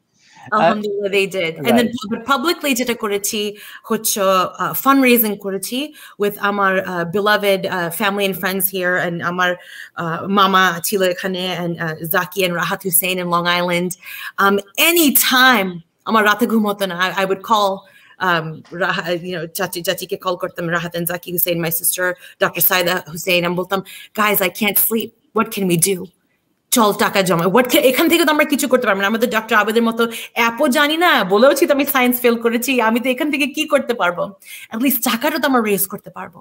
So with the help of the Hussein family and so many generous strangers, doctor Abed তুমি যেটা বলছো, that মসজিদ, গির্জা, টেম্পল, মন্দির, synagogue, everybody helped. আর আমরা over $500,000 রেজ করতে পেরেছি নানান ফাউন্ডেশনের জন্য, hope foundation, doctors without borders, মানে যে যেখানে আছে আমরা ডিসক্রিমিনেট করি না, এটা আমার ফাউন্ডেশন, এখানে দেবো, if your on the ground আমরা দিয়ে গেলাম। And so ওটা তাহলে আমার কনসিয়েন্সটা ক্লিয়ার, দ্যাট আমি আমার পার্সোনাল ক্যারিয়ারেও আমার দেশকে প্রমোট করার চেষ্টা করেছি। আর এটা একটা কথা আছে না, drops of water make an ocean, আমরা একটা ড্রপ দিয়ে হেল্প করার চেষ্টা করছি মানুষদেরকে, and that glory and credit belongs to the entire Bangladeshi American community in the United States. Beautiful. কারিশমা, জি মামা, বাইডেনের ক্যাম্পেইন সম্বন্ধে বলো। জো বাইডেনের কোথায় শুরু করবো? এই ফিল্ডটা, ডেমোক্রেটিক ফিল্ডটা তো অনেক বেশি, অনেক লোক ছিল, মনে আছে, মানে আমাদের প্রাইমারিটা তো অনেক ড্র্যাগ করেছে, কামালা হ্যারিস হবে নাকি, বুটিজেজ হবে নাকি। সো ফাইনালি যখন বাইডেন জুনে নমিনেশনটা পেয়ে যায়, মানে জুন জুলাইয়ের দিকে, I joined the campaign as a national talent lead for Muslims for Biden. So basically আমার রোলটা ছিল মুসলিম কমিউনিটির সাথে অ্যাক্টিভেট হওয়া, মানে যে গ্রুপটা বাইডেনের জন্য মুসলিম গ্রুপদের সাথে, to get celebrity talent, Muslim American talent, to lend their voice to get out the vote, to get the vote out, because alhamdulillah, Muslim Americans, Bangladeshi Americans, we are making a very big impact around the United States. Bangladeshis are in Atlanta, Georgia. They're in Texas. They're in Massachusetts. They're in Chicago. They're in Arizona and other states. No, Bengalis live everywhere. So Bengali Muslim Americans in the United States are very, very powerful. But we have never owned our power. Amader power ache, but amader also Bengali ekta tendency ache are vote diye love nei. It's the same thing. Egulo patta diye na ami egulo politics er moddhe na egulo joto the more you walk away from your own civic engagement, the more the world will ignore you. Right. And I cannot say that enough. That tumi jodi vote na dao, tumi jodi patta na dao, tumi jodi care na koro, fundraising na koro, they won't care. Attention একটা media একটা কথা আছে, attention is not free. Attention is earned. Attention টা কেড়ে নিতে হবে, right? So আমরা যদি Bangladeshi Americans অথবা আমি বাইডেনের জন্য যা করেছি Muslims for Biden মানে as a larger coalition was to say Albanian Muslimra দেখতে একদম white American সাদাদের মতো. They're a humongous block in Chicago, Illinois, or in Indiana, or in Ohio. These are swing states. Although there's a large African-American Muslim population in Pennsylvania, Mama, you know very well, being in Philadelphia. Activate them. Pennsylvania is a swing state. Atlanta, Georgia, Bangladeshi Americans, activate us in a swing state. So it obviously unpaid, not a voluntary kaj, but it onek সম্মানিত আমি ভাবে নিয়েছি এভাবে এটা where আমি activation grassroots ভাবে করে নেই আমি celebrity আর talent level এ activate করেছি celebrityটাকে আর ওই communityকে একসাথ করে দিতে, if that makes sense from a marketing perspective. হ্যাঁ, আমরা আসলে মাঝে মাঝে বিভিন্ন মিডিয়ায় দেখতে পাই যে ইলেকশন হচ্ছে, লোকাল কমিউনিটি লিডাররা চেষ্টা করছেন এবারে বাঙালির পক্ষ থেকে প্রতিনিধিত্ব করতে, কিন্তু অনেক শোনা যায় যে অনেকেই যেতে চান না এবং তাদেরকে উদ্বুদ্ধ করার জন্য ক্যাম্পেইন করা হচ্ছে। ইদানিং এটি বেড়েছে। আমরা আমাদের অনুষ্ঠানের মধ্য দিয়ে বলতে চাই, একটি জাতিগত গুরুত্ব বাড়াতে গেলে আমরা যদি ইলেকশনগুলোতে, লোকাল ইলেকশনগুলোতে অংশগ্রহণ না করি তাহলে সেটি বৃদ্ধি পাবে না। আপনারা অন্তত এই যে আপনাদের মতো গুণীজনরা একা যে সংগ্রামটি চালিয়ে যাচ্ছেন তার একটু অংশীদার হতে পারি আমরা আমাদের ভোটটি দিয়ে। শুধুমাত্র একটি ভোট দিয়ে কিন্তু আমাদের দেশকে, আমাদের জাতীয়তা, আমাদের আমেরিকান বাঙালি হিসেবে আমরা আমাদের জায়গাগুলো করে নিতে, সুদৃঢ় করতে আমরা পারবো। আমি নজরুল যেটা বলতে চাচ্ছি, আমাদের নিউ ইয়র্ক জার্নালে খালি একটা ভোট দিলে হবে না, আমাদের কাশিমার মতো প্রোঅ্যাক্টিভ হতে হবে, রুহুল আবিদের মতো প্রোঅ্যাক্টিভ হতে হবে, কারণ আমরা সংখ্যায় কম, ভোট ব্যাংক আমার কিন্তু কম, আমাদের অ্যাক্টিভ হতে হবে, পয়সা দিতে হবে। অনেকে মনে করে পয়সা দেয় না, কিন্তু আমেরিকাতে ফান্ড না দিলে, এই যে আমাদের চৌধুরী হাফিজ আহসান আমরা বলছিলাম যে সে নেভাদাতে আছে, তো ওই যে ভ্যাকসিন আমরা বাংলাদেশের জন্য ভ্যাকসিন জোগাড় করার জন্য চৌধুরী হাফিজ আহসান এখন কিন্তু ভ্যাকসিন কমিটিতে সে রিপ্রেজেন্ট করেছে। কেন? যে ওখানকার সেনেটরকে তারা আশা করছে যে হি উইল রেজ ফান্ড। তো কারিশমা, আবিদ, তারা শুধু একটা ভোট না, উই ওয়ান্ট, যেহেতু আমরা কমিউনিটির small in number, we have to be more active, proactive আর কি। তো সেটাতে আমি মনে করি যে এক্সাম্পলারি আজকের তোমার এই অনুষ্ঠানটা। ঠিক বলেছেন। এখানে অনেকেই প্রতিক্রিয়া ব্যক্ত করেছেন, আমি একটু পড়ে নিই। Nilufar Rahman, wow, the app Nirog sounds really interesting, want to know more about it. Very well said professor Ziauddin Ahmed, total respect. Shahana Begum, Rohingya ক্যাম্পে ডক্টর আবিদদের সোলার প্যানেল নিয়ে ইন্টারনেট ব্যবহারের অভিনব গল্প শুনছি প্রচন্ড মুগ্ধতায়। আপনাদের নিরোগের সাফল্য অনেকের জন্য অনুসরণীয় আর অনুকরণীয়। আপনাকে আন্তরিক কৃতজ্ঞতা আর বিনম্র অভিবাদন। চমৎকার বলেছেন শাহানা। তারপরে আরো অনেকেই বলছেন, well organised discussion session, thank you Nazrul Kabir ভাই। শাহানা বেগম করছেন, আশা করি কেবল নমিনেশন নয়, খুব শীঘ্রই আপনি নোবেল বিজয়ী হয়ে আপনার প্রিয় জন্মভূমিকে বিশ্বের দরবারে নতুন করে পরিচিত করবেন। আপনার জন্য আন্তরিক অভিনন্দন আর শুভকামনা। শাহানার বেগমের এই আশা আমরাও সমর্থন করি। নিশ্চয়ই আগামীতে আরো সাফল্য বয়ে নিয়ে আসবে আমাদের এই গুণীজনরা। আমরাও আবিদ ভাইয়ের জন্য দোয়া করি। শফিক চৌধুরী বলেছেন, হাই কারিশমা আপু, continue to trailblaze for current and future generation of women, in particular Bangladeshi American women. You are true inspiration. Fatima Ahmed লিখেছেন, beautiful work Karishma, we proud of you. Great work done by Dr. Abid. Salute to you and your work. এরকম হয়তো আরো অনেকে লিখছেন, তবে আমরা সবার প্রতিক্রিয়া এখানে পড়তে পারবো না। আমাদের সময়ও শেষ হয়ে গেলেও আমাদের টেলিভিশন কর্তৃপক্ষ কিছুটা সময় দিয়ে দেন, যে আমরা যদি ইন্টারেস্টিং মনে হয়, আমরা যদি মনে করি একটু 5-10 মিনিট এদিক সেদিক করতে পারি। সেই হিসেবে আমি বন্ধ করার জন্য উদ্যোগ নেইনি যে 11টাতেই ক্লোজ করব, 11টা 5 বাজে। আমি দর্শকদের জন্য বলছি, দেশে বিদেশে টিভি থেকে কানাডা ভিত্তিক চ্যানেল এটি, এই অনুষ্ঠানটি সম্প্রতি সংযোজন করা হয়েছে নিউ ইয়র্ক জার্নাল নামে। এখানে আমরা প্রতি শুক্রবার রাত 10টায়, উত্তর আমেরিকার সময় রাত 10টা এবং বাংলাদেশ সময় সকাল 8টায় আমরা এটি প্রচার করি 1 ঘন্টার জন্য। আগামীতেও আমরা এরকম গুণীজনদের আমরা খুঁজে বের করার চেষ্টা করব। এখানে যেহেতু প্রফেসর জিয়াউদ্দিন আহমেদ আছেন, তার নাগালে, তার পরিচিত এবং তার পরিকল্পনায় যেহেতু হচ্ছে, তিনি নিশ্চয় আমাদেরকে অনেক অনেক এরকম মুখ উপহার দিতে সহায়তা করবেন। আমরা চেষ্টা করব তাদেরকে আপনাদের সামনে তাদের গল্পগুলো তুলে ধরতে। আমি একটু বলি যে আজকের অনুষ্ঠানটা এখানে থামবে না, যে আজকে কারিশমা আবি যেটা বলেছে ওইগুলো আমরা ফলো আপ করবো, আমরা ওটা লিখবো, পয়েন্টগুলো লিখে আমরা ফলো আপ করবো। দরকার হলে আবিদকে যদি কেউ সাপোর্ট করতে চায় বা আবিদ যদি কাউকে সাপোর্ট করতে চায়, সেম থিং কারিশমা, কারণ এটা যদি আমরা ফলো আপ করতে পারি তখন তাদের আজকের আশাটা, তাদের বলাটা এখানে শেষ হয়ে যাবে। It's almost like a beginning of তাদের ভেঞ্চার্স। Thank you. আমি এইটা আমার মনে হয়েছিল, আপনি মনে করিয়ে দেওয়ায় ধন্যবাদ, যে এই যে আমরা দেশের জন্য অনেকেই করতে চাই, নিজের নিজের জায়গা থেকে সামর্থ্য আছে, কিন্তু আমরা একটা স্থান বা আমাদের পছন্দ মতো জায়গাগুলো খুঁজে নিতে পারি না। কোথায় গেলে কিভাবে কাজ করব অথবা সহায়তা দেব। ফান্ড রাইজিং প্রোগ্রামগুলো আপনাদেরও আছে, আপনাদের মাধ্যমেও ফান্ড রাইজিং এর যে কাজগুলো আপনারা করছেন, সেগুলোতেও তারা দরকার লাগলে সহায়তা করতে পারেন এবং যোগাযোগ করতে পারেন আমাদের অনুষ্ঠানের মাধ্যমে, বা সরাসরিও করতে পারেন যদি চান ইনবক্সে। তাহলে আপনাদের সবার প্রতি আমি ধন্যবাদ জানাচ্ছি। দর্শক শ্রোতা আজকে যারা আমাদের সাথে ছিলেন, দেখেছেন, এবং আগামীতে যারা আজকে সরাসরি দেখতে পাননি, তারা নিশ্চয় এটি থেকে যাবে ইউটিউব এবং ফেসবুকের পাতায়।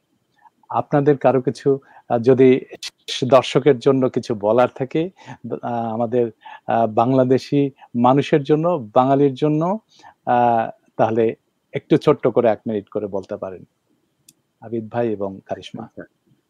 আমি আগে বলি, কারণ কারিশমা তো খুব ভালো বলে, ওকে দিয়ে বলে না, আপনি ভালো বলেন।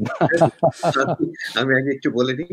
না, ওরা নতুন প্রজন্ম, স্বাভাবিকভাবে ওরা তো আমাদের চেয়ে অনেক এগিয়ে যাবে, সেটা আমরাও চাই। হ্যাঁ, খুবই ভালো। এবং যেহেতু মেয়েদের অগ্রগতি আরো বেশি, আমার নিজের মেয়ে আছে, তো আমি চাই আরো এগিয়ে যাক। তো আমি খালি বলবো যে বাংলাদেশের জন্য যেটা বলবো, যে যারা প্রবাসে আছে, কারিশমা যেটা বললো সেই কথাটারই আমি পুনরাবৃত্তি করবো। আমি যখন প্রথম আসি এই দেশে 1997-এ, তখন দেখেছিলাম কিছু বাংলাদেশি, হ্যাঁ, অনেকে না, 2-1 জন, তারা যে বাংলাদেশি এটা বলতে লজ্জা পেত। আমার কাছে এটা ভীষণ ভাবে লাগতো। হ্যাঁ, কারণ আমি একটা স্বাধীনতার যুদ্ধের ভেতর দিয়ে বড় হওয়া মানুষ, হ্যাঁ, বঙ্গবন্ধুর আদর্শ নিজের মধ্যে নেওয়া মানুষ। তো আমার কাছে ভীষণ খারাপ লাগতো। তো সেখান থেকে আমরা অনেক দূর এসেছি। এখন বাংলাদেশ বলতে সবাই গর্ববোধ করে। কিন্তু কারিশমা যেটা বললো ওটা মনে রাখতে হবে, যে আমরা যখন আমাদের খুব ভালো অবস্থা না, সেটাও যেন আমরা স্বীকার করতে পারি। তাহলে, কারণ আমি যখন জানবো যে আমার কি অবস্থা, আমার অবস্থানটা যখন জানবো, তখনই কিন্তু আমি সামনে এগোতে পারবো। আমি যদি আমার অসুখটা না জানি, আমি চিকিৎসা দিতে পারবো না। আমি যদি একটা সমস্যার মানে একটা সমাধান আনবেন, সমস্যার মূল জায়গাগুলো কোনটা না জানলে আমি সমাধান আনতে পারবো না। তো সবাইকে বলবো যে সততার সাথে আমাদের দুর্বলতাগুলাকে জানা, নিজের দুর্বলতা, সিস্টেমের দুর্বলতা, সেখানে কিভাবে সাহায্য করা যায়। সেটা নিজের দুর্বলতাকে উন্নত করার জন্য নিজের আত্ম-উন্নয়ন, সমাজের দুর্বলতা, যেটা এই যে পিছিয়ে পড়া মানুষ, তাই না? গরিব মানুষ, বঞ্চিত মানুষ, হ্যাঁ? সেটা এখন রিফিউজি হয়, বন্যা দুর্গত হয়, আমাদের বাংলাদেশী নাগরিক হয়। সবাইকেই যদি আমরা এগিয়ে আনতে না পারি সবাইকে একসাথে, তাহলে আমরা যে যেখানেই থাকি না কেন আমাদের এই আনাটা তেমন কাজ দিবে না। আর আরেকটা কারিশমা বলেছে সুন্দর করে যে আপনার এই যে এটা কি বলে করোনাটা কিন্তু দেখিয়ে দিয়েছে। এটা কিন্তু এরকম না যে ঢাকায় বসে আমার ড্রাইভারের হয়েছে, কাজের মানুষের হয়েছে, আমার হবে না। এটা হাইপারটেনশন, ডায়াবেটিস না। একজন মানুষেরও যদি বাংলাদেশে করোনা রয়ে যায়, তাহলে বাকি 16 কোটির সবাই নিরাপদ থাকতে পারবে না। তো এই জিনিসটা মনে রাখতে হবে যে ছোঁয়াচে রোগের মতোই এই দারিদ্র, হ্যাঁ, দীনতা এগুলোও আমাদের দূর করতে হবে সমাজের মধ্যে থেকে। যত দূর করবো আমরা তত ভালো থাকতে পারবো। এই বলে আমি শেষ করব। ধন্যবাদ। ধন্যবাদ রুহুল আবিদ ভাই। এবারে কারিশমা আপনি কিছু বলুন। আর বেশি কিছু বলার নেই, except thank you so much for this opportunity, a beautiful program, a সুন্দরভাবে আমাদের Friday night, Saturday morning টা কাটলো by having this beautiful discussion.